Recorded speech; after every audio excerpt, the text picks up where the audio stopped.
আমরা দেখছি ওই যে একটা রাজনৈতিক দলের কথা বলেছি যাদের ভূমিকা আমরা 50 বছর আগে দেখেছি, আমরা দেখছি এদের কিছু কিছু সদস্য আমাদের নিরীহ মা বোনদের বাসায় গিয়ে গিয়ে মা বোনদের কাছে গিয়ে কিসের টিকিট বিক্রি করছে?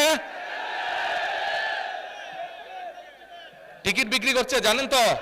হ্যাঁ, 1 মিনিট।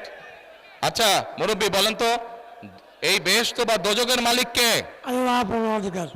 মুরব্বী বলেছে বেহেশত ও দোজখের মালিকও আল্লাহ তাআলা। আপনারা একমত? কারা একমত এটার সাথে হাত তুলেন, যারা যারা একমত এটার সাথে? সবাই একমত, আলহামদুলিল্লাহ আলহামদুলিল্লাহ, আল্লাহু আকবার আল্লাহু আকবার।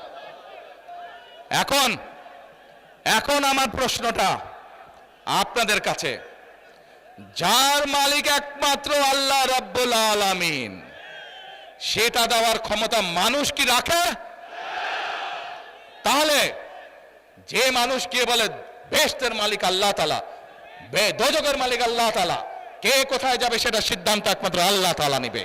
তাহলে যারা গিয়ে বলে যে তাদেরকে ভোট দিলে বেহেশতে যাবে, এটা কি হতে পারে? মুনাফিকি না, এটা রীতিমতন শিরকি শিরকি শিরকি, আল্লাহর সাথে তারা তুলনা করছে। কাজেই 71 সালে তারা তো মানুষ হত্যা করেইছে, এখন তারা আবার বহু মানুষকে বিভ্রান্ত করে তারা শিরকির অংশীদার করছে। কত বড় মুনাফিক, কত বড়!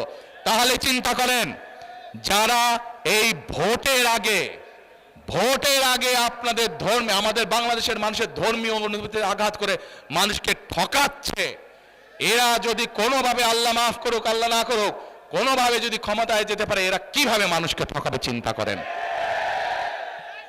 1 মিনিট, কথার যুক্তি আছে কি ভাই?